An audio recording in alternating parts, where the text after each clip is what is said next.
Yeah. And it's interesting because other states too that have diversity, they're diverse in a way that's oppressive. And I feel like in Minnesota we're diverse in a way that's like really robust and good. And diverse in leadership. Yeah. That's good. And in conversation, I think it's out in Minnesota. We're now paying attention. I will tell you, nothing shocked our researchers more than going into Bemidji and hearing white people talk about racial disparities, like without being prompted. They'll be like, you know, love Minnesota. Minnesota's great. But we have a lot of work to do on racial disparities. Where are we? Good. Okay, so we're feeling a little bit better about Minnesota, which is, again, it fits the rest of the state. Regardless of political affiliation, people feel better about their state than they do on the Can I just add one thing? Please. I hear that people are more optimistic and so forth, but I still feel very betrayed. I've been an environmentalist for decades, and I think that there's just a lot of backroom goings on here with our wonderful senators. They're trying to subvert the legal process of banning sulfide mining, of getting lime trees put in. There's so many social justice issues here and climate change issues, which are not being allowed to move through the courts. Yeah, I heard that. So I'm gonna add on there. Sometimes it can feel like the bad stuff is brushed aside because we do good things, right? Like we mostly do good things. Like, are we really that good? You know, the other thing I would say is non-transparent federally, and a little bit more transparent statewide. A little bit. Can we just add money to everything? Yeah. Agreed. Agreed. I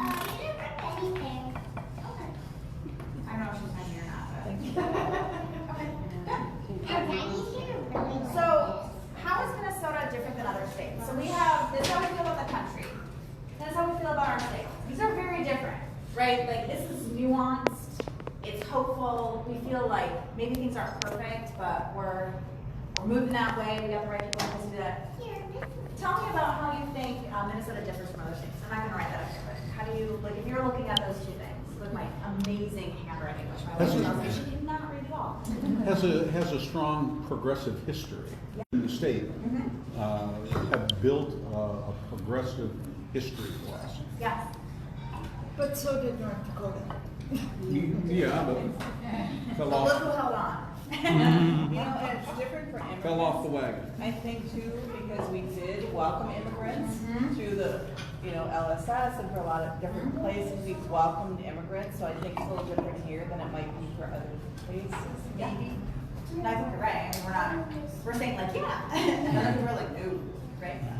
Very high voter turnout. Yes. We have the highest voter turnout in the nation. I think we care about our children and next generations more than a lot of other places. I had someone in a group that said, we're the state of women and families. We are the best state, very much, to do business in. We're the best state to be a woman in. We're the best state to raise a family in. We got the best parks in the nation. We got the highest voter turnout. We have the highest levels of volunteerism, charity giving. I mean, Minnesota's bigger. We have this streak of Minnesota exceptionalism, but it's like rooted in real things, right? Like we didn't just make it up. We're kind of amazing, right? Nonprofits are huge. I think there's a ton of civic engagement in Minnesota, and I've lived in a lot of states, and it's one of the things that's kept me here. Yeah. So let's talk about that civic engagement. You're all here tonight. You've organized yourselves. Why are you all here? What brought you here? Why is this organized in the first place? Education. I don't want to go back, just like your t-shirt says. And I want to be with people who think like I do. I was in the military for 9 years. I was probably the most liberal person in the military. And I want to be with people that think like me and want to work in the same direction. Right. Yeah. I like that. When I was a kid, I would always say like, the Republicans and Democrats, we want to go to the same place, but we're just taking different roads to get there. I don't know if that's true anymore. Thank you. But I like the spirit of moving to the same place. Like I'm willing to look at your different path, right? You know what, and I like the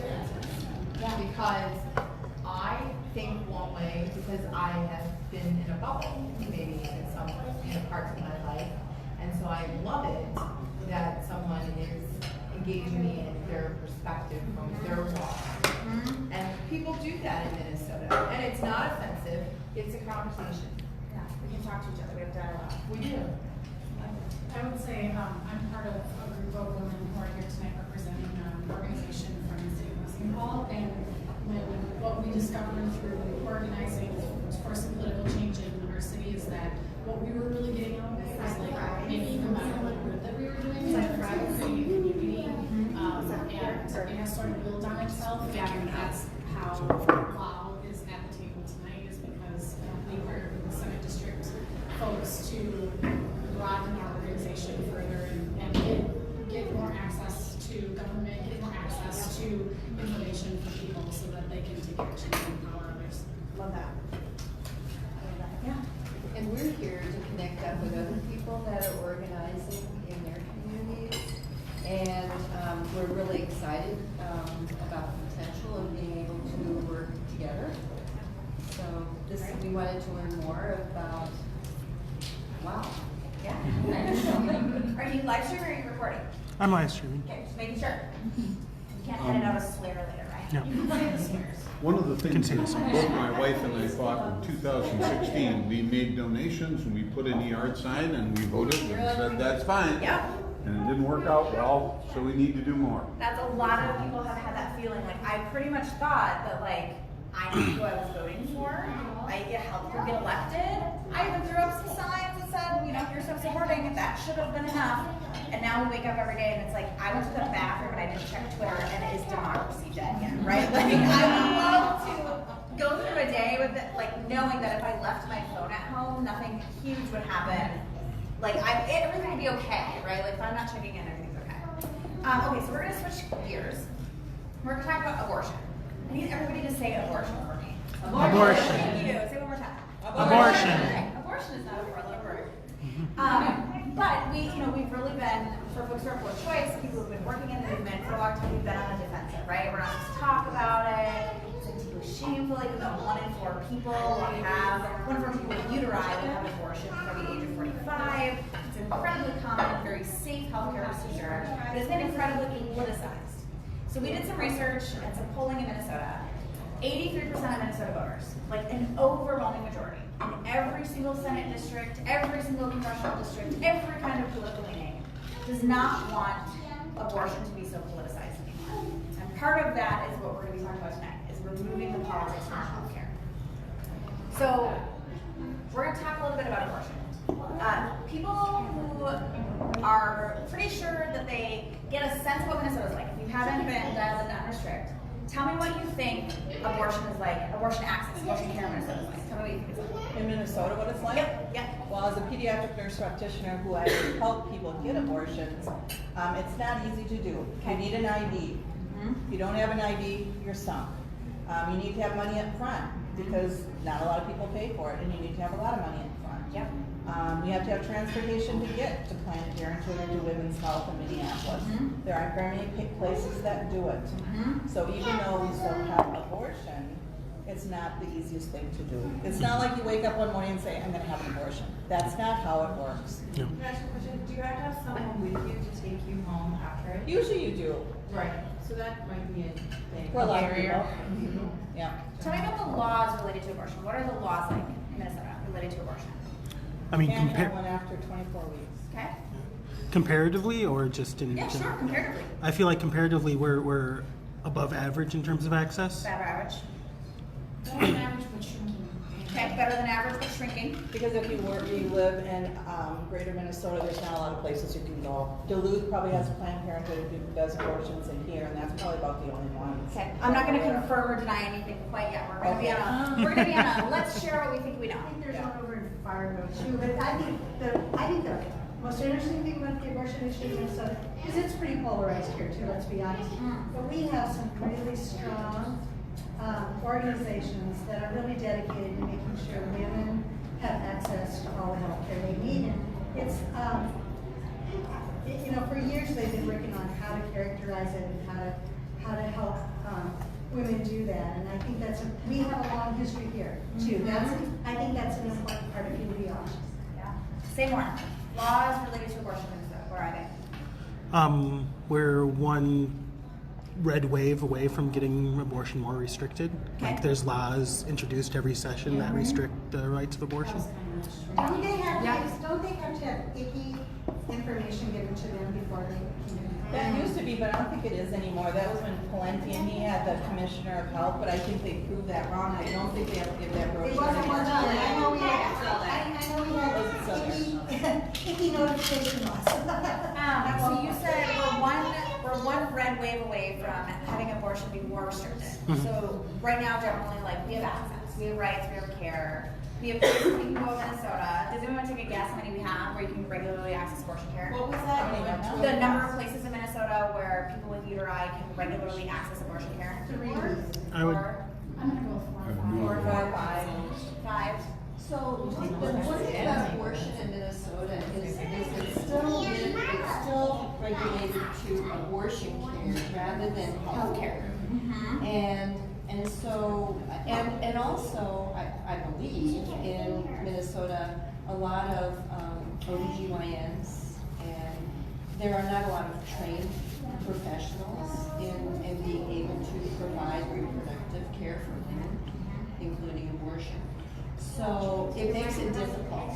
Now, we were just in Ireland, and they just passed a law in Ireland, just think of that. And they were 20 days into their new system of how they provide reproductive care in Ireland.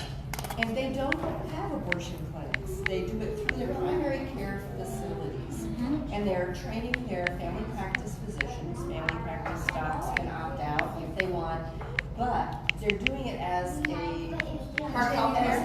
continuum of care. And it just was so striking to me of where we were at in the United States and where we're at in Minnesota in terms of where we need to go and how we need to provide Access to safe abortion care. exactly. Okay, That's the my other idea. rule is too, if you're a minor, you have to go to judicial, you have to go up to a judge and say why you want to get an abortion. And then you can go get one. Okay, so I'm gonna pass these around. They're folded in half. Take one, but don't open it yet. I'm gonna, while you do that, I'm gonna say a phrase, a sentence to you, and I want you to tell me if it sounds reasonable. Okay? The Minnesota Constitution, under our right to privacy, we have the right to both have abortion and decide to have an abortion without the government putting its thumb on the scale one way or the other. They can't prioritize one birth outcome over another. How do you feel about that? Does that sound like Minnesota? Yep. Does it sound reasonable to you? Yes. 70% of Minnesotans agree with you. That was a 1995 Supreme Court decision called Doe v. Gomez. And Doe was a stand-in for all Minnesota women. And that was what our Supreme Court found, that they can't sway its citizens one way or another, and that we have both the right to have and the right to decide to have an abortion. What year was that again? 1995. Okay. Now, the piece of paper, does everyone have one? The piece of paper you have in your hand are some of the abortion restrictions in Minnesota, not all.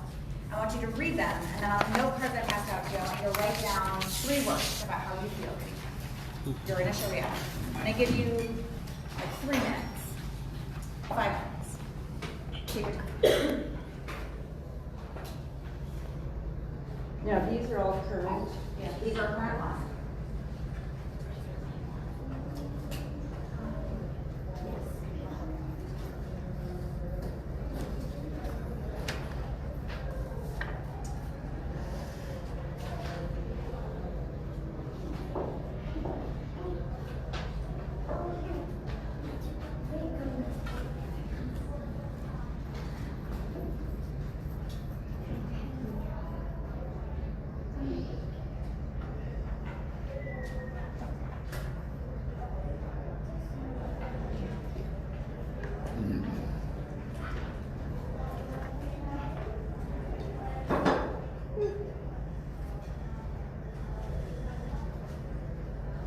Is everybody in here doing okay, or can I refill on anything, or? Sorry.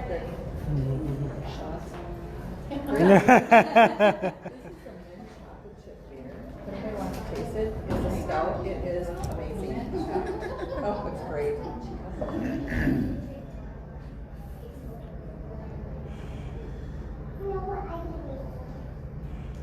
No, we have the cremated or buried law. I didn't know we had that. That's interesting. That was just passed, wasn't it, in Oklahoma or something? Write down your 3 reaction words as you're reading through it, or 5. I mean, write as many as you like. But I want to get your initial reactions before we all start talking. I want to hear how it made you all feel reading these restrictions.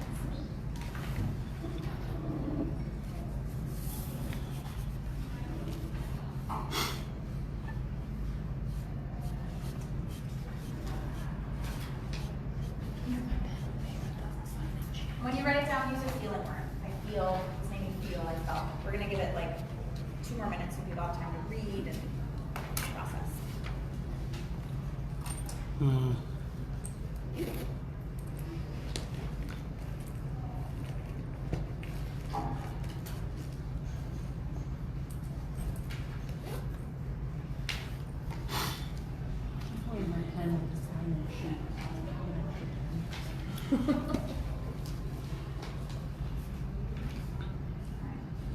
One more minute, and we'll come back together.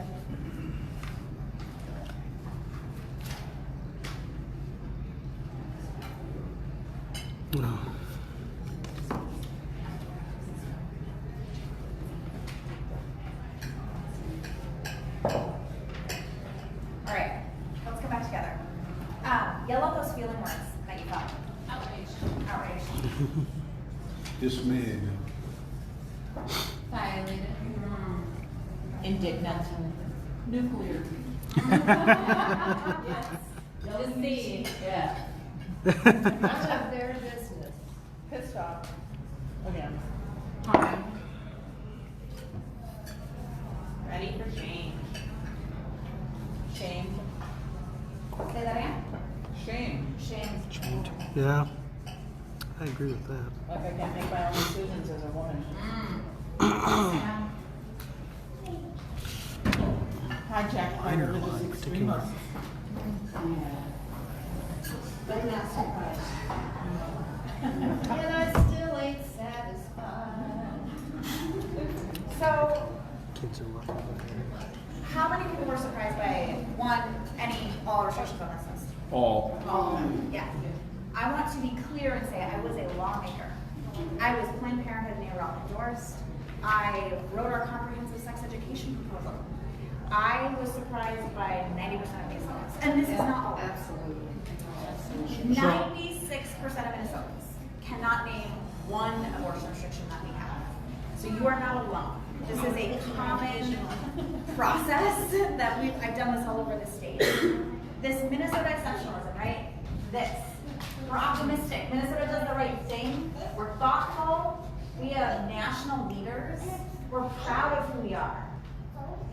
This doesn't jive with this, right? We are leaders in healthcare. The first legal same-sex marriage in the nation was here in Minnesota in the 70s. We are the best state in the nation for a whole bunch of things. And so these laws, these restrictions have been quietly passing. How did they do this? They're attached to other things? Literally the best story of your entire life. I will tell it to you in a few minutes. Because when I read these list of restrictions, I thought to myself, people asked, how did these pass? Who passed these and when?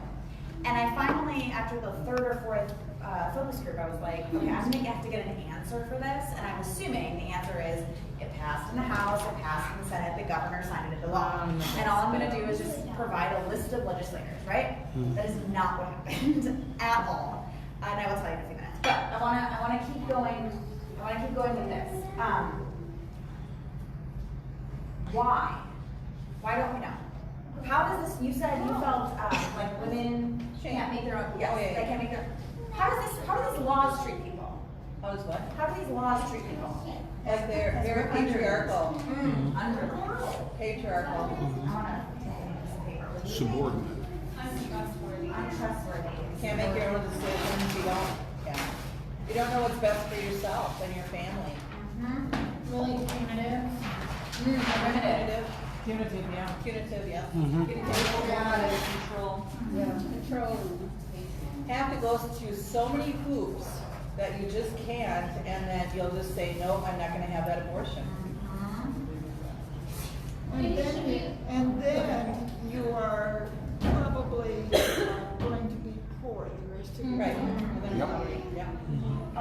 of words were yelled out when I said, how do these treat people who have abortions, or treat people, and I missed a bunch. Can you repeat that? I want to be able to trust my doctor that the information they give me is what I need to know for my health care and not a script they've been given because of some ridiculousness. Yeah, Medical, you have to not hear political. doctors. Certainly not religious.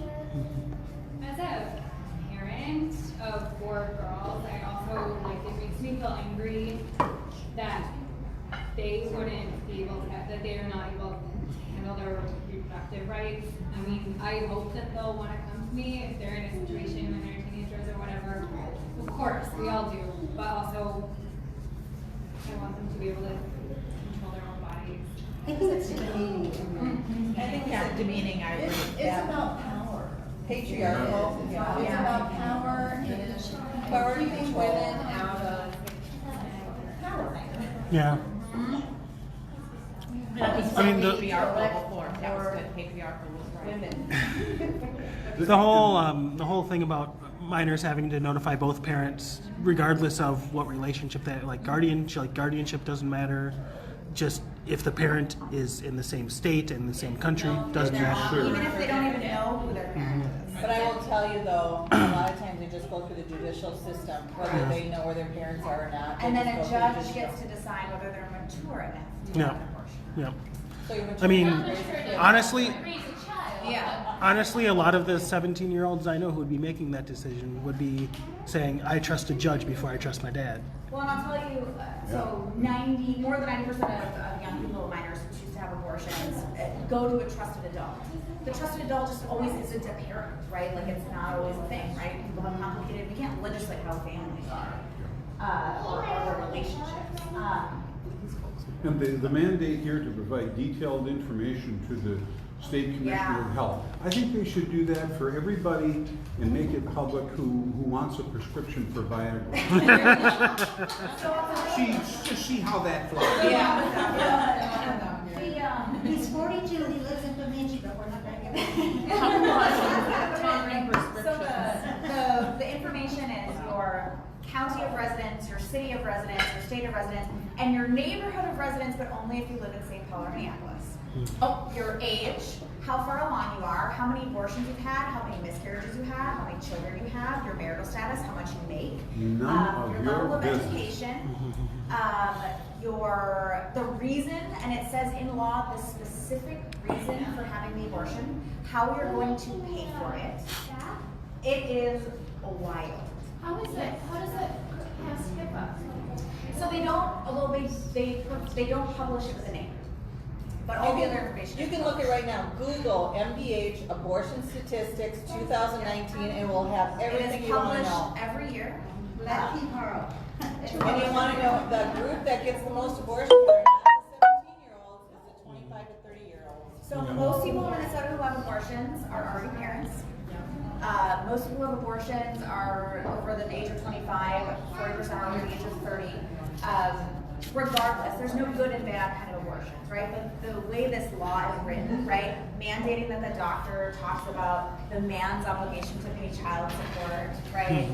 They mandate that they tell them that they might be eligible for assistance, prenatal care, perinatal care, all that. It really says a lot about who they think is having abortions, right? And who went to medical school to be like, let me tell you what may or may not fit your situation because some politician told me I have to tell you. Even if it harms them, even if it's not relevant to their situation, that is what they have to do. Yes, go ahead. Where is the common ground? Where is the common ground? I'll be honest with you. I am pro-life, okay? Yep. I am. I was raised Catholic. My grandmother raised me to say, you're not gonna have a flower, you're not gonna have a puppy, you're gonna have a baby. Okay? However, I'm also not in charge of another woman's body. And so I can respect people with differing opinions, okay? So, but I do think that there has to be some common ground. It can't be extreme on each, area. You can't say, well, you don't want someone that's got an abortion to have some type of counseling beforehand. You want to do something that you're thinking you're benefiting, whether you're swaying them one way or the other, it's information. But you you just, you know, but you can't mandate, this is the information you need to have, right? So there has to be some common ground, So let's so we can all live together in harmony. Let's talk about that. You had mentioned that this is a divisive issue, right? In Minnesota, 2/3 of Minnesotans, 77% of Minnesotans, I should say, do not struggle with their feelings on abortion at all. 2/3 of Minnesotans do not want to see Roe v. Wade overturned. 65% of Minnesotans want laws to support rights and access. Even people who believe that abortion should be illegal in all or most cases do not want new laws made about abortion. So this actually isn't a divisive issue.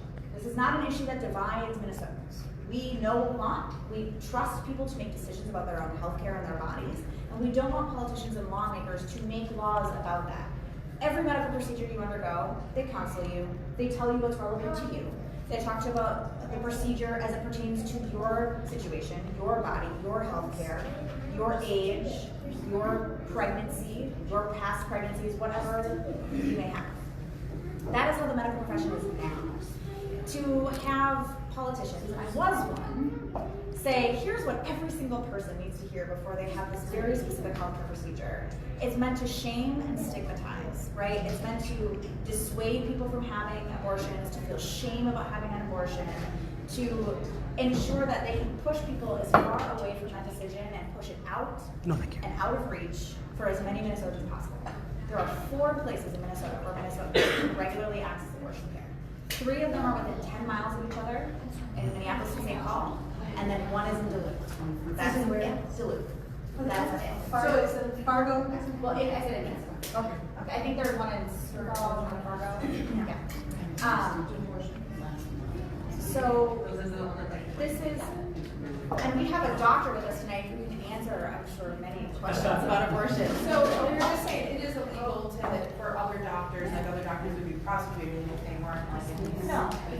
So there's a number of ways that doctors can, and this is why we want to, this is part of the ploy, right, is to make it so dangerous for doctors to provide abortion care that they don't. It is both a felony and a misdemeanor if a doctor does not provide all of that information that I listed to you to the state. It is a separate reporting requirement, it's a separate app, it's a separate website that they have. Even if the information is wrong. Yeah. Even if the woman does not want to provide that information. Yeah. It can be a felony. There are felony repercussions for medical providers for a whole host of things that are specifically and only related to abortion. It's the only healthcare procedure that is singled out for that type of treatment, right? And as a result, we have 10 providers in Minnesota that provide abortion care.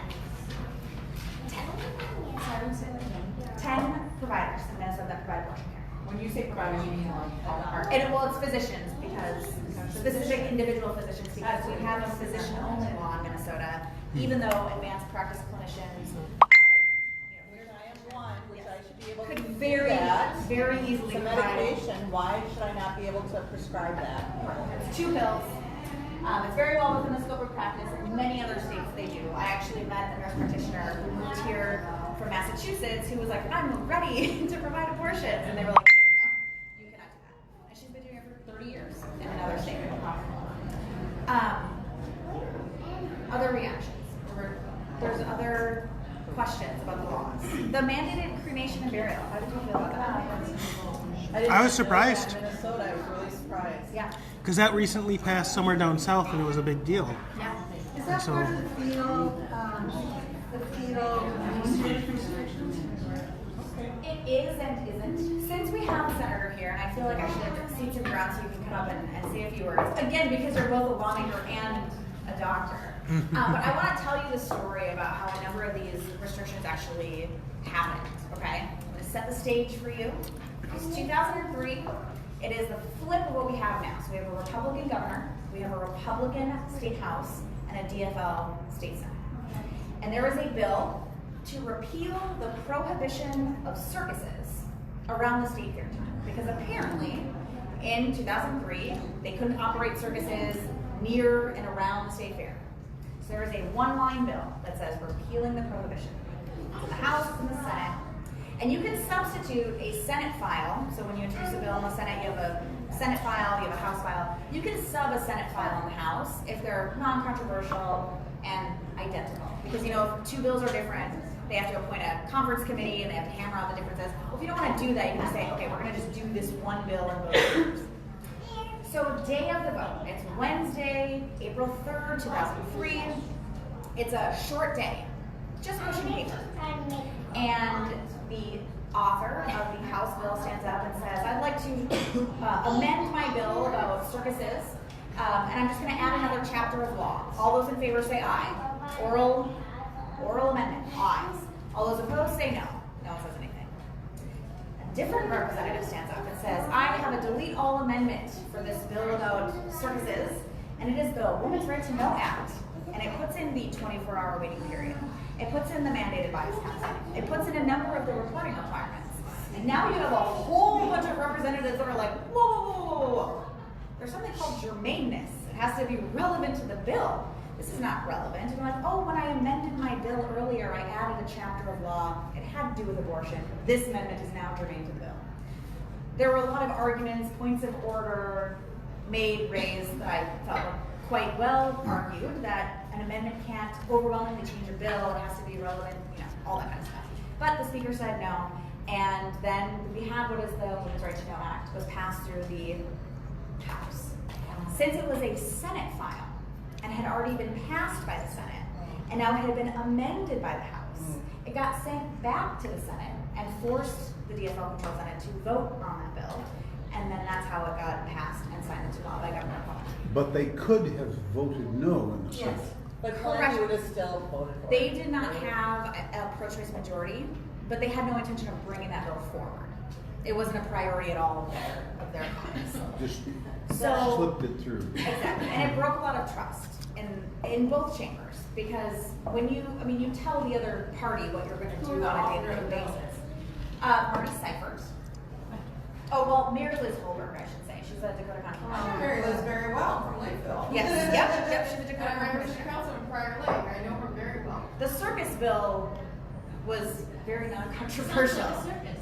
I think they did end up repealing that in a different way later, but that is how we got a number of these provisions. So the answer to your question of how did this pass, in a very shameful way, in a way that it was not up and up. Surreptitiously. Yes, there were hearings about circuses around the state fair time. Legislative intent, I mean, hello. That's when you read up on that, what they wrote. Correct. And why they wanted to do it. So that's how a number of these got passed. Senator, I'm going to pause. Would you like to say Yeah, can I say hi? Yes, I'm going to introduce to you, I'm sure it's most of your state's community, the fabulous Senator McCline. Senator Dr. McCline.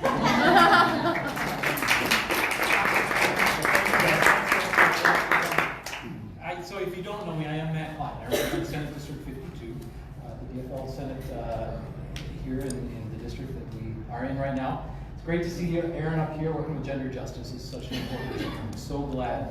And honestly, even as a doctor, I think you bring, to this specific area, I think you bring a little more breadth of knowledge. I did not know the limited number of providers in the state. That's extraordinary. It's new knowledge to me.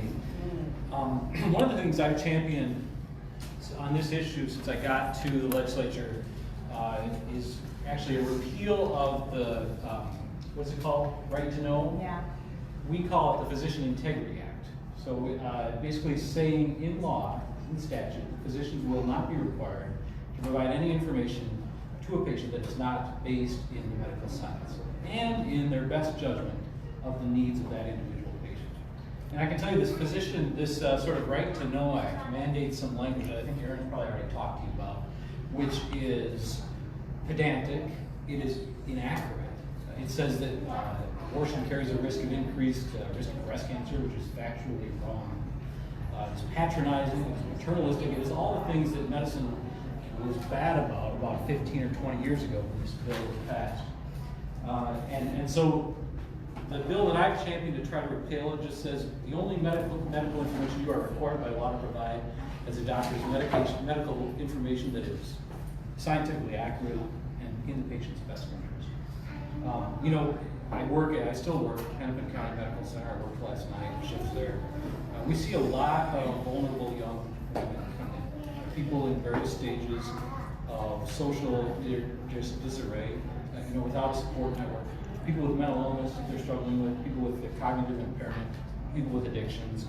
There's simply not a universal legislative language that you can apply to each one of those situations.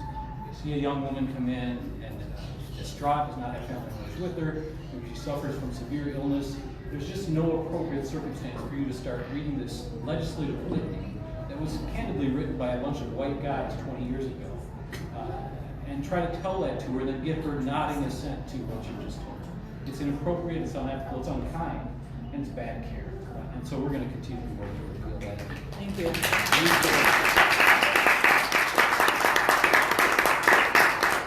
And with that, I'm going to get off the stage. Let's resume. And I have to introduce Chris Klein, my wife. She always gets the bigger applause than me. Same. The only other thing I would say is I don't often wear hats. I don't wear baseball caps when I talk to my constituents as a senator, but I'm especially proud of this one. I don't know if you can read it, but this is the USS John McCain. All right. Thank you guys. Thank you.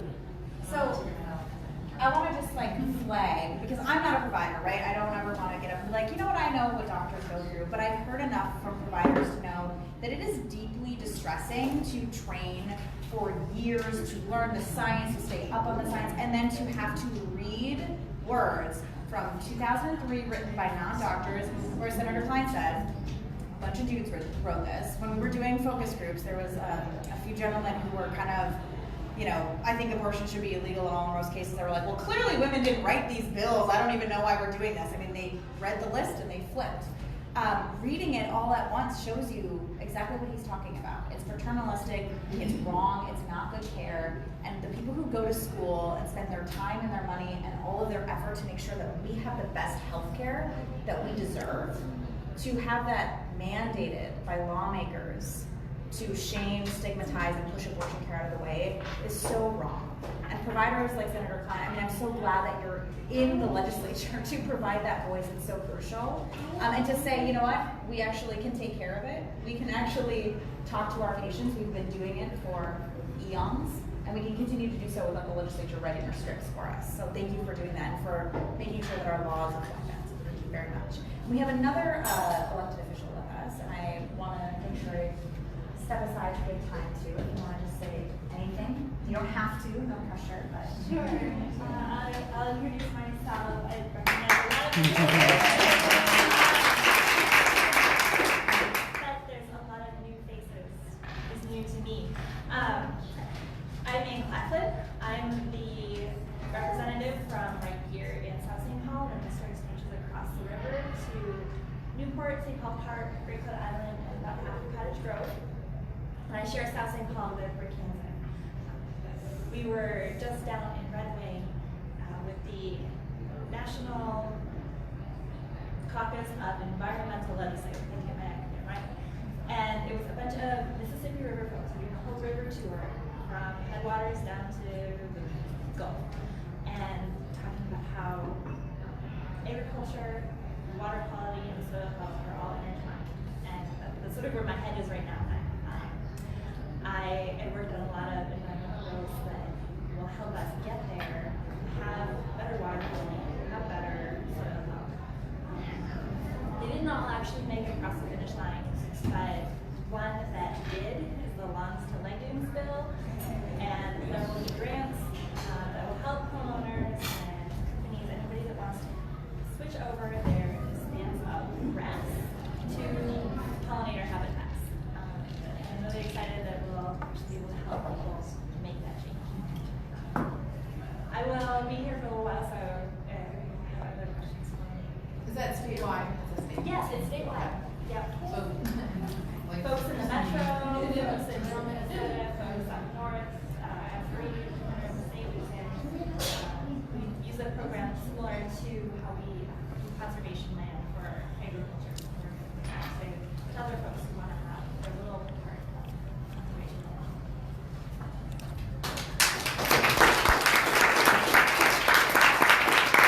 Can I get the computer stuff then? Also, fun fact about the Mississippi River, do you know that its entirety is a national park? So all of the, like, we have a national park that runs down all state Minnesota. I'm gonna put this back up. I do not want the senator walking past a list of words that definitely do not describe him.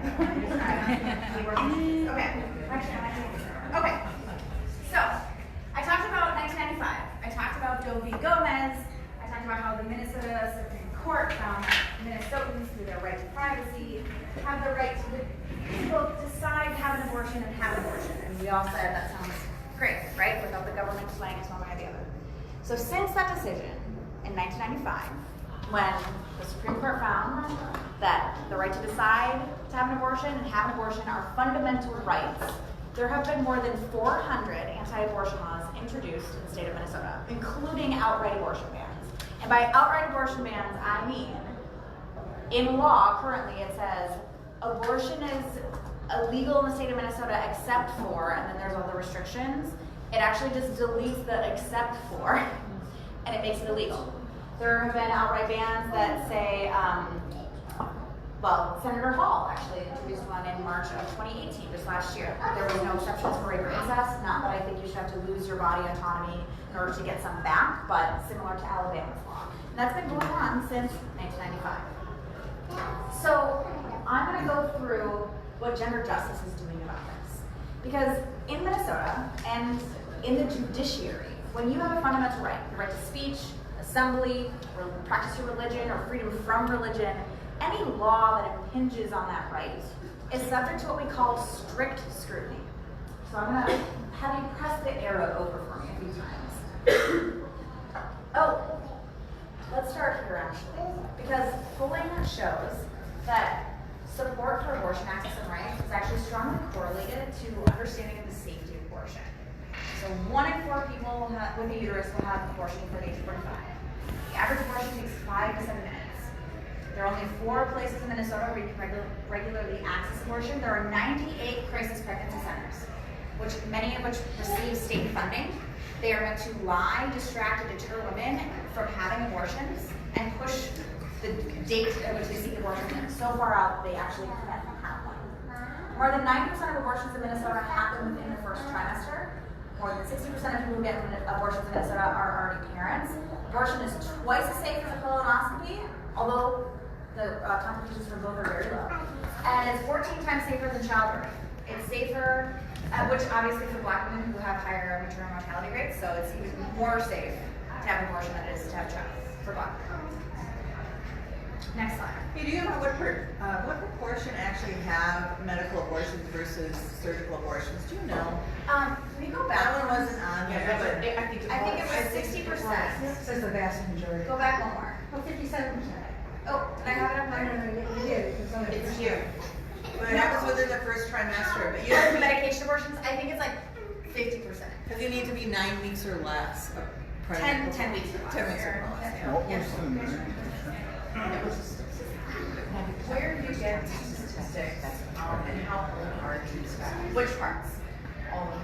So because of the mandated reporting requirements, there is a report that you can read on the Department of Health that details way too much information about abortions in Minnesota. And so this is from 2017 to 2018 sketches. So just wondering, like 1 out of 4 women out of the 4. Oh, that's a national statistic. It is. That's what I'm saying. It's odd. It's true. Right.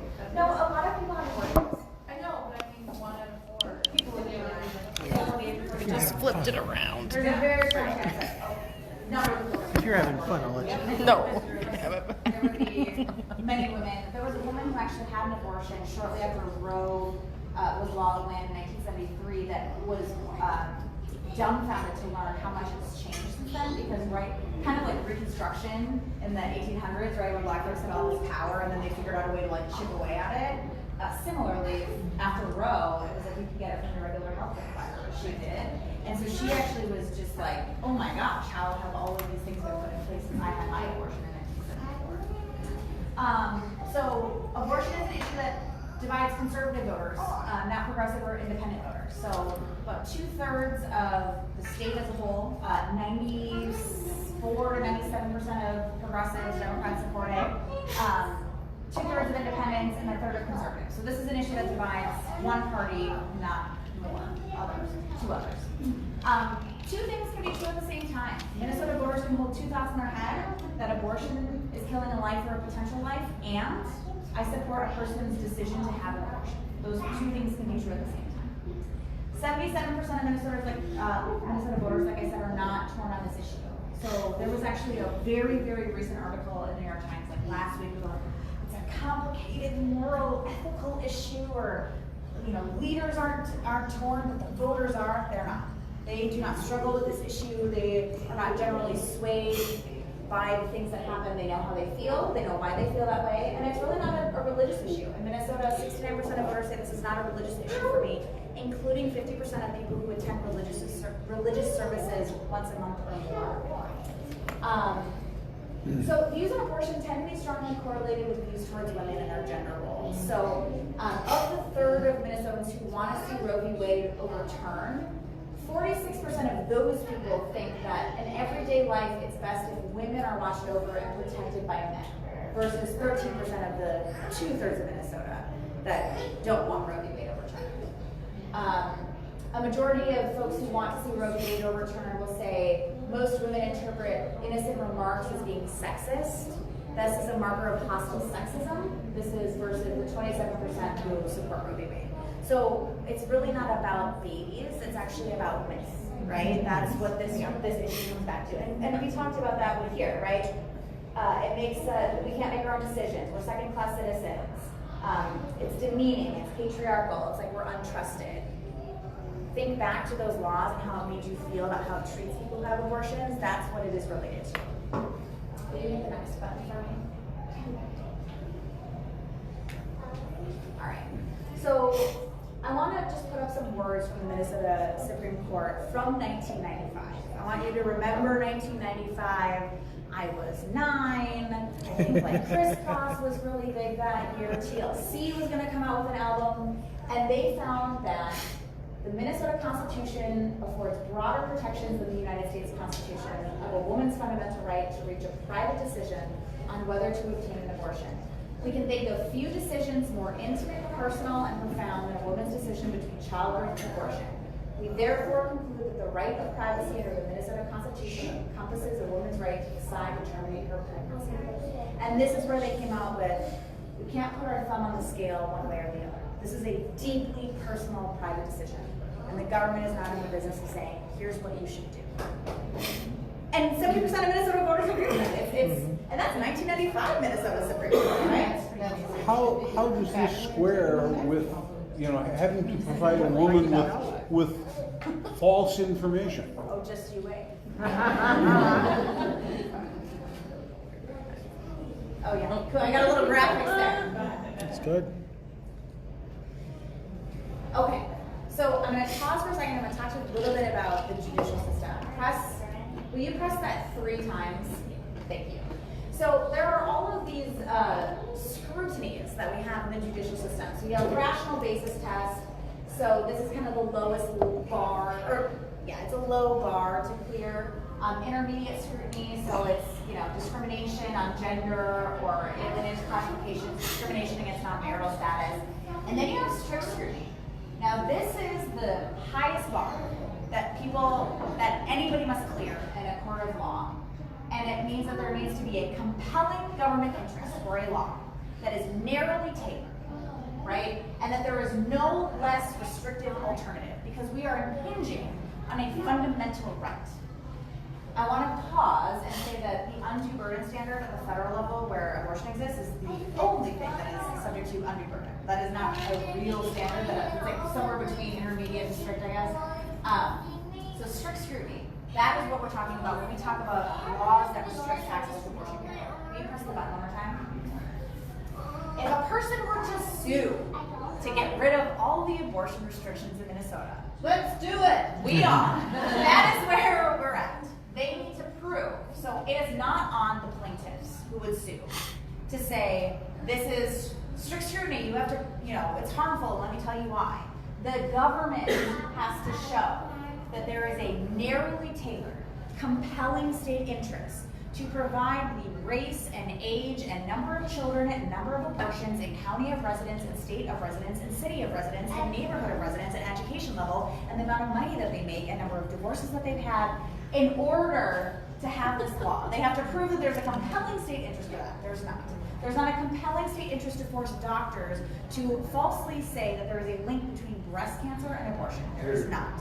Can you imagine if you every time you went and got your hair cut, as soon as you sat down, you know, when they like run their hands through your hair and they're like, okay, what we're gonna do, and they like pull out your hair and they're looking at the ends, and like right before they sit down to wash your hair, they're like, I promise you, as soon as you get your hair cut, your arm is not gonna fall off.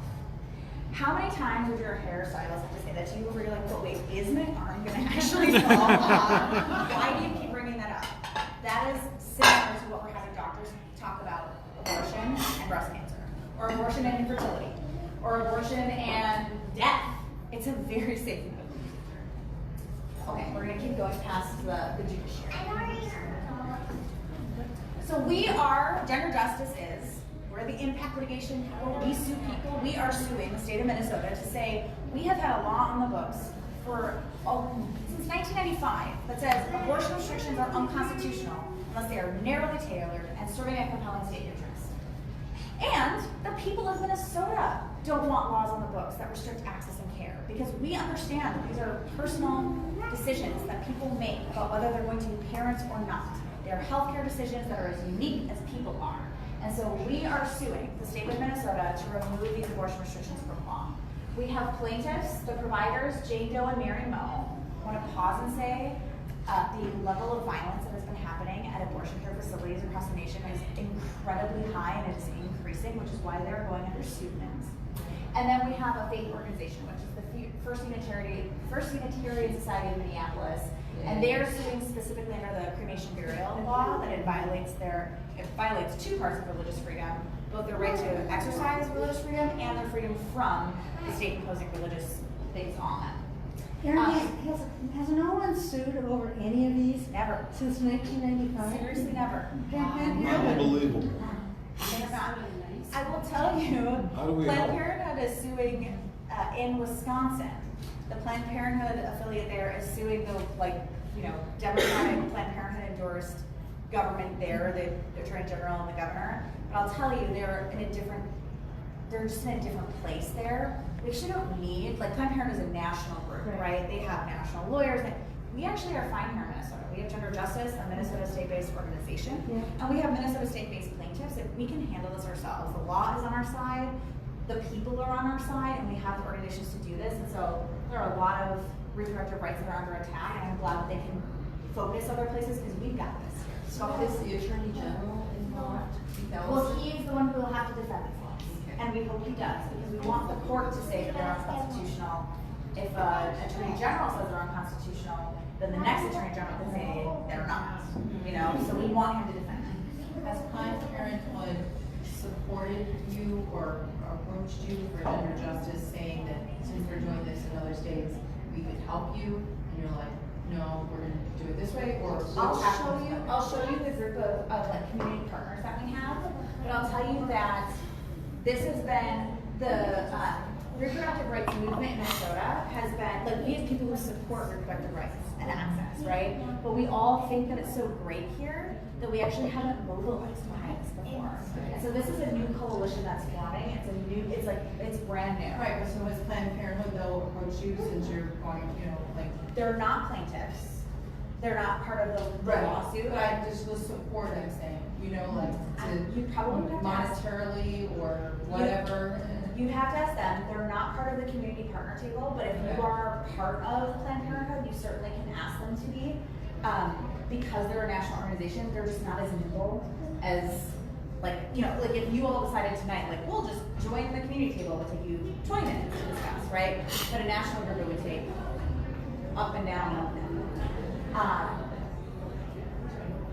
That's a good question. Okay. I would think this, yes. Oh, this is the piece I wanted to say.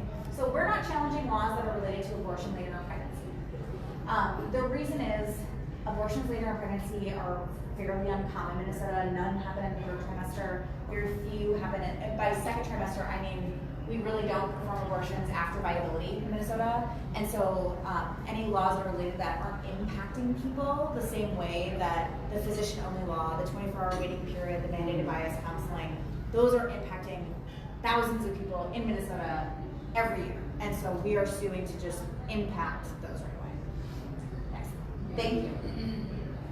So you can't get a medically necessary third trimester abortion? In Minnesota, you'd go to Colorado. Can I tell you a really sad story? I was stationed in the Philippines in the military, and one of the airmen there had 2 children already, had a pregnancy. The baby had no brain, had no head. So she had to, because in the military institutions, we do not believe in abortion. They do not give abortions on military institutions. Her husband was on a remote assignment, so she had to take her 2 little kids, fly to Colorado, have her mom make an appointment at the abortion clinic so she could make an abortion, abort this baby who had no brain and was not going to be viable. And why are we doing this to women? This makes no sense whatsoever. Can you imagine that was in 1989? There was a woman in Minnesota, I'm not going to give more information than just she's a Minnesota woman. She was pregnant, similar situation, it was encephaly.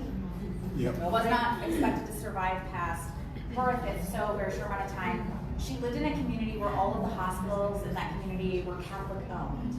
And she wrote a letter appealing to the hospital, please allow me to have this abortion. They said no, and so she had to have the baby. And it survived for 4 months in the hospital, and she had 5 kids at the time, she has 7 now, and she's still paying off the medical bills because of this. I mean, these are the laws that Minnesota women and people with uteri live under currently. So you can just click the button a bunch of times. What's happening in Minnesota, what we're doing, is not outside of what's happening around the nation. The abortion bans get a lot of attention. Go back one. Yes, they do, because they're harmful. It's shocking, right? That's the end game. They've given it up. The whole point was to always ban abortion. It was always to push it 100% out of reach of people. It was not about protecting women. It wasn't about safety. It was about making sure that people do not have control over their own bodies and over their own futures and over the ways they become parents. So New York is passing laws. I told you about Wisconsin. Texas has a lawsuit. They call it the People's Lawsuit, which I love. And there have been is it Vermont, Virginia? There have been a number of states recently that have passed Reproductive Health Acts or the Reproductive Rights Act, where they're removing all of these restrictions. I'm sure you all remember earlier this year when a representative in Virginia came forward to bring the bill, and she was very matter of fact about it. She was removing abortion restrictions, and they were like, "Oh, it's post-birth abortion," that's which is not a thing. That's been part of this effort. It just doesn't get that much attention because we've always been fighting to have more rights and access. But this is part of a national movement that is happening to say the federal court is not what we're going to do this. And so we have a state-by-state strategy that is unique to a state, because what's happening in Minnesota is a little bit different than what's happening in Wisconsin, than Indiana, than Texas, but the strategy is the same. We're not going to sit down and just watch the chipped away at and move the Overton window so far that we can maybe access an abortion if we're within the first 4 weeks and we're fine with that. We're saying no, abortion is health care, we should have access to it. Yes. So what about a state like Missouri? Are they being forced to go ahead and, well, not forced, but are they going ahead and Suing? They should. So the strict scrutiny standard that we have in Minnesota doesn't exist in all states. So that's the first piece. So not every state would be able to bring a lawsuit like this on such sound legal footing. Missouri is fighting to keep open their last abortion clinic right now. And Missouri, Kansas, that area is very much like part of the Pro-Life Across America. So no, because they're doing we need like 1 clinic. And we're doing we had 10 clinics in 2008 and we have 4 now, and we're not about to go backwards. So let's sue because our laws are. Did I answer your question? Well, they're fighting for any access Correct. to abortion. Yes. The laws there are trying to restrict all of this. And they're doing it mostly through their administration, right? Now they're saying this is unsafe. I do want to make very clear that what's been happening nationally is not, we're not immune to that. The people who have proposed and passed laws in other states have allies and friends here that are in power. And they have been doing that. It's just we feel like Minnesota's so great. We're so progressive. We're so thoughtful. We have national leaders. We're optimistic. Minnesota does the right thing. If they could have done it, they would have. Absolutely they would have. And if but for Governor Dayton, for the last 8 years, and Governor Walz now and a handful of legislators, we would 100% be fighting the same fight there. That is why we're suing. Because this is not a, well, you know, let the crazies do their thing, but we're fine. If they had the opportunity, we would look a lot like Alabama. And just to let you know, now advanced practice nurses in Maine, they just passed a law a week ago that they can now provide abortions. Maine. Who? Maine. And what, who can provide them? Advanced practice nurses, so certified nurse midwives and nurse practitioners. Yeah. So you have Excellent. seen these. Will you click through for me? Thank you. Excuse me, Okay, so this is not a comprehensive guide. This is not going to be the be-all end-all. I will equip you with ways to talk about this. But we're just going to do a small exercise. Hit the button 3 times. When we talk about abortion, we want to talk about our vision and values, the impact of abortion restrictions. We hit it 2 more times for me. And the solutions, and it gets to our core message. When someone decides to have an abortion, and I want to be very clear that when we talk about someone who has decided to have an abortion, it's the decision point that we want to start at. Because Minnesota people are very capable of making their own decisions. With their capable doctors and their families, themselves, knowing their own situations, they are fully capable of making their decisions. And a lot of our laws, those billboards that you see, which I'll actually tell you a fun fact about those in a minute, those are meant to influence decision. When you talk to anybody, regardless of how they feel about abortion itself, they always want to influence that decision. I want to make sure that she has all the information, or knows what she's getting herself into. When we talked about those 1/3 of people who do want to see Roe v. Wade overturned, like 1/3 of those people think that when a woman has an abortion, she knows what she's doing, ending a life for a potential life. But 50-some% of those people, those same people, say that the man knows what the woman is doing, ending a life or a potential life. It's meant to influence that decision. And so let's stop talking about that, because we all in this room make our own decisions every single day and are fully capable of making our own decisions. So when someone has decided to have an abortion, we want it to be safe, affordable, and free from judgment or punishment. That is our core message. Right there. So any attempts to inflame this discussion, post-birth abortion, women are unsafe, people don't know what they're doing, right? The woman doesn't know what she's doing, but the man does. That's all meant to impede that decision, because that person couldn't possibly make that decision. But we're all sitting here because we know that Minnesotans are fully capable of making their own decisions, in concert with their very qualified doctors and advanced practice clinicians if we allow them to. So this is our core mission. Again, this is not an issue that divides most Minnesotans.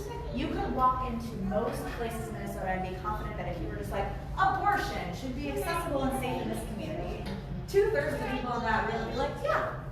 But we all feel like 50% of that room would be like, no. We have politicized this issue. This issue is so political. Healthcare for people with uteri is so politicized. We have to take that out. So we want to get back to this place. So if someone has decided to have an abortion, they should be able to have an abortion that is safe, affordable, and free from judgment and punishment. All right, so responding to this information. I'm going to pause really quick. Does anybody have any questions? I would love to see you start with that, put that in the middle. Sure. And I can do that anytime. No, I really believe this presentation would have, like, you do an excellent job, you're great at what you're doing, I appreciate the information. I was upfront to say how I feel personally, but how I have family, friends I love and adore who have had this situation, and I would never judge them or condemn them or support them. So I can't judge them, but I would love to see this conversation start with that. Absolutely. And be in the middle and end with it, because I think that the idea of saying, this is how everyone else feels, and this is how we feel, and this, it starts that, if your blood starts going, you're like, wait a minute, you know, like, what side am I on? And I think that's the side everyone's on, that everyone can agree with that. I like that. That's it. Thank you. I appreciate that. Thank you. All right. Any other questions? Okay, we're gonna go to misinformation. You're great at this. Okay. So when proactive efforts come, right, we saw in Virginia, there's this effort to push back. It's very inflammatory. It preys on people's emotions. And I want to be very clear. So when we did these focus groups all across the state, I love Minnesota men. But it is very clear that men don't have uteri and they don't have abortions. And so we would have, except for some trans men. Some trans men do, you're correct. So like women are not the only people who have abortions, but we didn't have any trans men in these focus groups. And so the men who were in these focus groups would say, okay, so a person has decided to have an abortion. What should that experience be like? And they'd be like, well, the surgery, okay. So that was where they started with, like the surgery, right? It's not a surgery, it's a procedure. And so the inflammatory rhetoric exists within the lack of knowledge. And it's not just people without uterus, right? We don't have sex education. We don't know a lot about our own bodies, even women who have them, people who have uteri, right? I am trying to get pregnant right now. I have learned so much about the reproductive system because I'm trying to get pregnant. That's ridiculous. I really wish I would know this when I was like 15 and track my periods and everything fine. But within that lack of information, that's where like, you know, the bloody pictures and the billboards, that is where that lives. And our response, or my instinct used to be like, no, that's not a thing. Let me tell you about the thing. That's actually not what we're doing. Because we're gonna reframe about what we're here for. When someone has decided to have an abortion, they should have an abortion that is safe, affordable, free from judgment and punishment, right? That is not saying, da-da-da is not a thing. Or it's safer than having a tooth extracted, which it is. But we want to get back to our core message, which is the goal of these laws is to push abortion care out of reach, make it unsafe, stigmatize people who have abortions, shame providers, and make sure people can't have abortions anymore. That's the point. What we want is to make sure that when someone has decided to have an abortion, it's safe in their community, it is affordable, free from punishment and judgment. Click it again. So we don't repeat, right? We don't say, it is not this. I want to tell you from my experience being a lawmaker, but I've researched this, is that you cannot reinforce a negative. I am not a crook. Well, everyone thinks you're a crook now, Richard Nixon, because you said I am not a crook. Nobody think about pink. Everybody is thinking about pink. You cannot reinforce the negative. When you say something is not something, all you do is reinforce the neuron connectivity in that brain. So we don't repeat statements. What we do is we bring the conversation back to the threats, right? This is an attempt to push abortion care out of reach, shame people who have abortions, and stigmatize providers. We want to make sure that abortion is safe, legal, and accessible to communities like this. I will send this to you all so you don't have to write this down. But we have a, don't say this, say this. Anti-abortion politician. Part of the reason, go back one.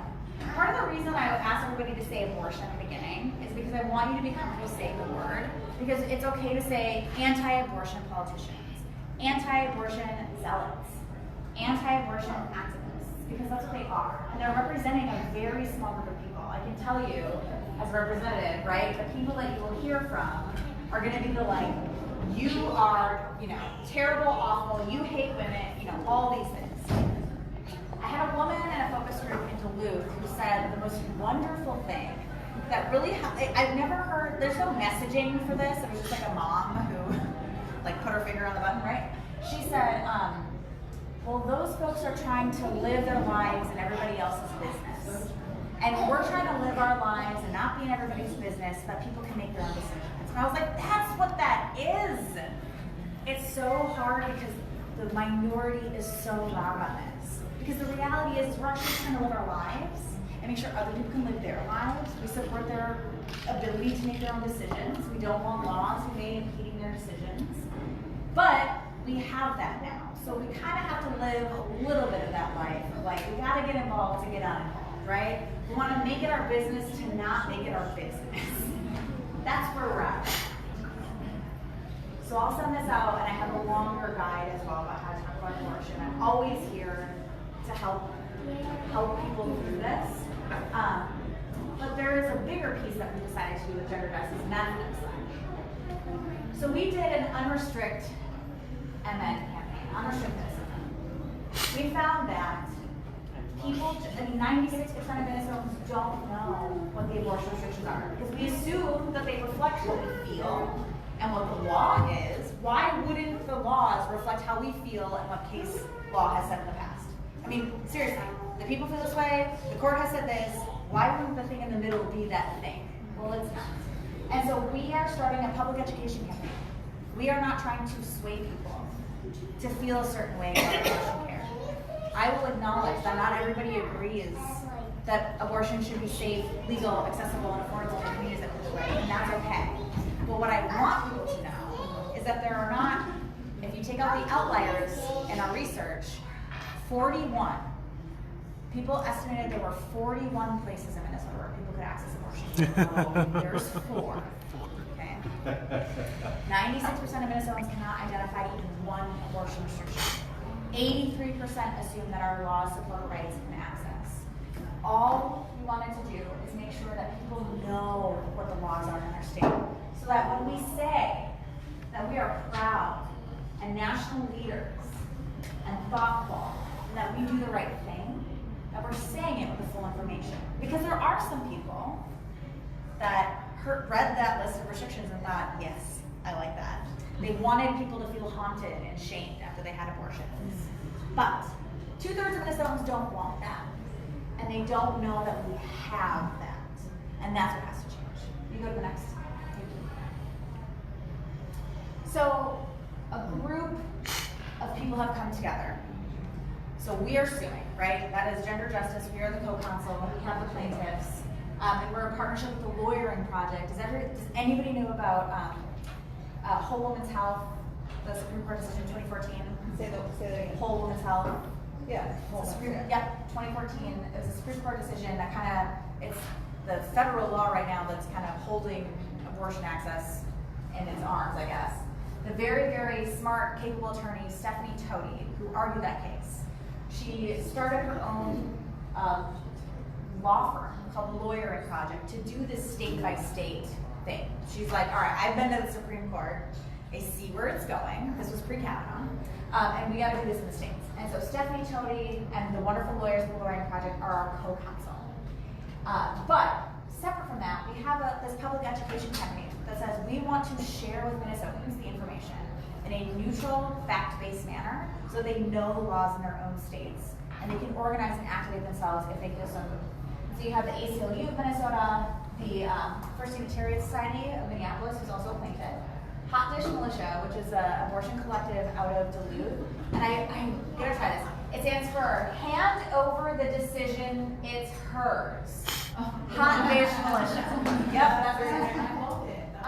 NCJW, which is the National Coalition of Jewish Women of Minnesota, Spiral Collective, which is an organization that provides care on the menu of pregnancy options, including birth and abortion. Whole Woman's Health, which is a clinic, and then you have Family Tree Clinic, Gender Justice, Lawyering Project, Our Justice, which is our reproductive justice group here in Minnesota. If you're not familiar with them, get to know them. Reproductive justice is different than reproductive rights. Reproductive justice is a framework through which we operate, led by Black women, and it's about all reproductive things, not just abortion. We Health Clinic, which was formerly the Women's Health Clinic of the Duluth, they just rebranded like 3 weeks ago. And then the Whole Women's Health Alliance. There's also formerly Lady Parks Justice, which was started by Liz Winstead, amazing Minnesotan who had a hand in creating The Daily Show.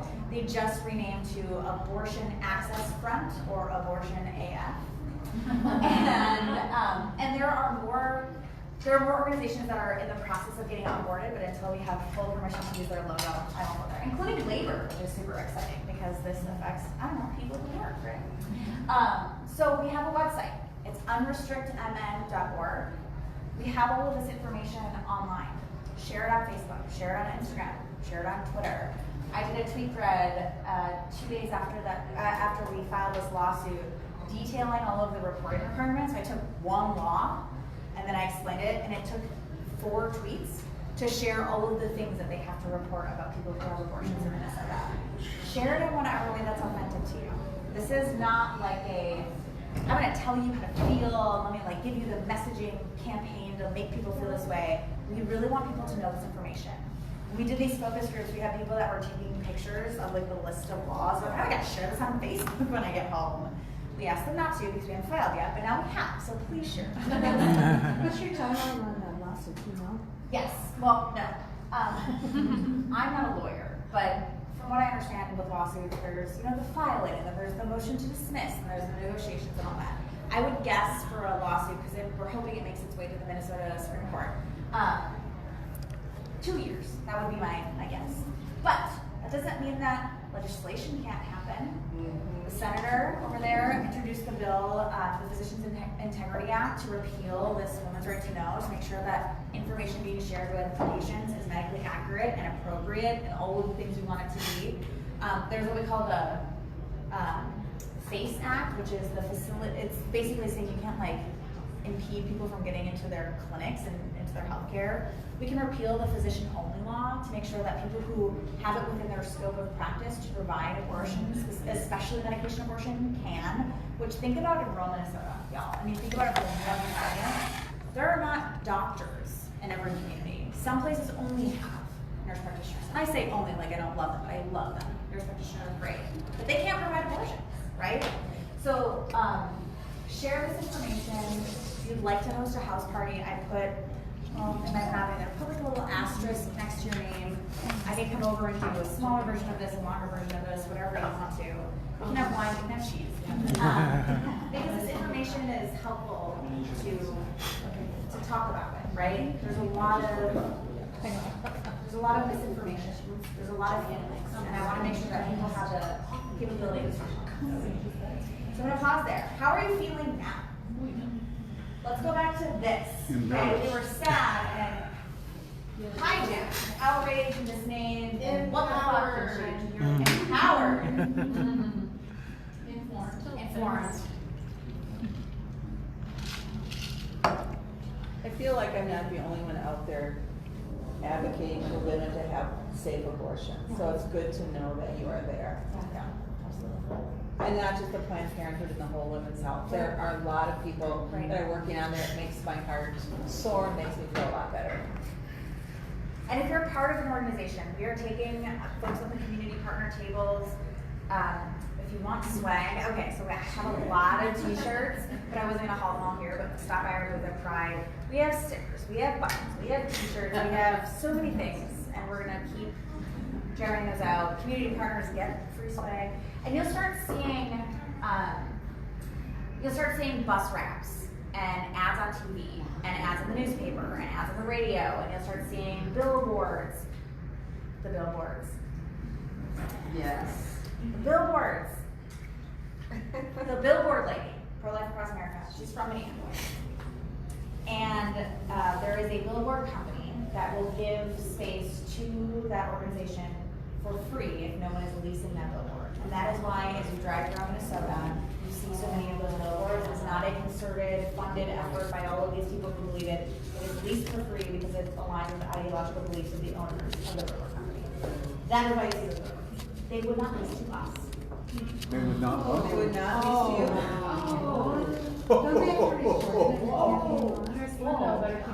Yeah, I know.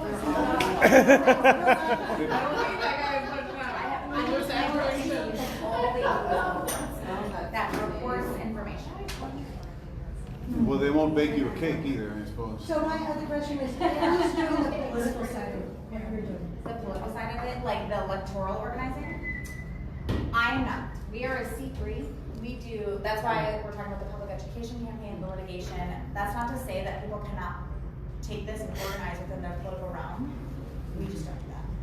Can I comment on that? Please for a second? do. So we just got a pro-choice house in 2018, thank you all. Even when we've had EFL control before, we have not had a pro-choice house because we've had anti-choice legislators mostly in greater Minnesota. And so in 2020, it's really essential that we elect a pro-choice Senate so that we can actually move any.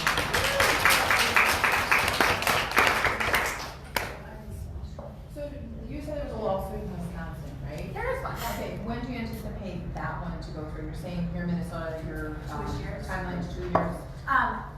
I will be frank with you and say that I don't know a lot about the Wisconsin judiciary, but if it's anything like Minnesota, it's probably around the same time, although they filed in January. That's what I was So wondering. they might be Simultaneously, they're pretty darn close. It's not like they've been waiting for this. Correct, yeah. But then, in Wisconsin, the GOP legislature wanted to intervene and hire their own, there was some other things that happened, but yeah, I would say around the same time. I mean, we have reciprocity sometimes with Wisconsin for certain things, and sometimes right to work, we're different.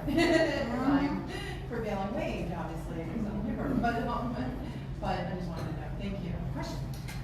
So a lot of stuff that we talk about, stuff that happens within the legislature beyond, electing people and keeping pressure on our representatives to be doing the thing that we think, doing the right thing, that we believe is the right thing. There are a lot of doers in this room, and I feel like, okay, well, the legislature, we can only do so much because we're not there. And with a lawsuit, I don't know how much we can really do there. Right. So if we now have this knowledge and we have networks of people who feel motivated or empowered by this information, do you have suggestions for things that we could do? Yes, I do. So the first is that one of the ways I have felt is I know this, and all of a sudden makes me feel like a lot of other people know this, and they don't. And so don't underestimate the power of organizing spaces to learn. There has to be a massive we are changing not just an information deficit, but a narrative, right? This is how we think about our state. We are progressive, we are great, we do the right thing. We have to flip that, because in this respect it's wrong. And so I would suggest start with organizing to educate people. So that's one thing. I have one thing. I'm sorry, you got me pumped up. Go ahead. Yes. No, I get it. Okay, so we have 3 men in the room, right? 1, 2, 3, yeah, right? So, and I've heard you state, One of them's listening, elected. correct me if I'm wrong, okay, is that, okay, and I feel the same way, this is our bodies, men should not decide this. However, I think that it's strategically correct, and it's also good to bring us all together to go to more men's groups and stuff like that. So it's not going to work, in my opinion, if we're just isolating women and we're saying, man, you're over here. Yeah, it's not going to happen. Right. So, what are you doing, or who is doing, or what help do you have to go to those different groups like you're doing in house, to whatever men's groups say. Yeah. So the first thing I was gonna say, I'm sorry, this isn't one of the this is an equity issue. Correct. And so if we bring that to men and say, this is about justice and equity and human rights for everyone, that's what it is. It's not a women's issue. And men benefit from abortion access as well, right? Right. Men benefit from that as well. So I think the first piece is, I'm working with some labor folks right now to talk about not only how do we talk to men about this, but also how to talk about this from a class issue, right? Women who are low income are overrepresented in people who have abortions. One of the largest reasons that people have abortions is because they feel like they cannot support a child. So we have to acknowledge that there are people who do want to be parents and can't afford to be parents. They can't take time off of work. They can't have another child. And so the systemic issues that go with abortion are multi-layered. That's one. But the other one too, and I've seen this a lot, is that women or people with uteri aren't always comfortable talking about their own bodies. And so then you add someone who does not have a uterus and has not had a pap smear, has never had their feet up in those stirrups, and they're like, I would like it to not be terrible, right? And they are well-meaning, and they know that, but that's where all the misinformation can go into, and so some of this is an education conversation as as well. I am totally down to have that conversation. I would love to talk about cervixes. Services? Thank you. Cervices and fallopian tubes and ovaries and I would talk about all of those things. And we have a network of providers who are also down to talk about those things as well, so that we can, the information doesn't need to be the exact same for every group, right? Some, like when I talk to providers, which by the way, providers were not in that 4% of people who knew the restrictions. They were reading, they were like, what? Some of them they encounter, some of them they don't. But some of it is just a lack of information in certain areas. So like lawyers needed a little bit of education on some things too, right? It's we gotta tear down those silos. We need to make this part of our movement for justice as a whole, right? It is a justice movement building process. And so, yes to what you said. I will help in any way that I can and identify those groups, and I will be there. Another thing that when you talk about when someone says, I can't afford another child, the other edge of that is somebody who already has a family and they're having another pregnancy where they know there's a major problem. And you say, what's the impact to my other 3 or 4 children if I have a child that requires 24-hour care for the rest of however long they might live? We have 5 children, and we talked about having more, but we said, we're so lucky. And we just said, no more rolling that dice. Neither of us were getting any younger. The reasons people have abortions are as complicated and nuanced as there are people, and our laws do not recognize or support them. And that's where we can go. And there's an extra step too to make sure that we have all of the things in our society that support healthy and thriving families in whatever ways that they're made, right? It's a dual piece, right? We want supported, thriving families in our communities that includes pregnancy care, it includes abortion care, it includes laws that include all of us. Other comments or questions? Did you say wow? I did. I was just gonna say, how do you all feel? Better informed. Thank you very much.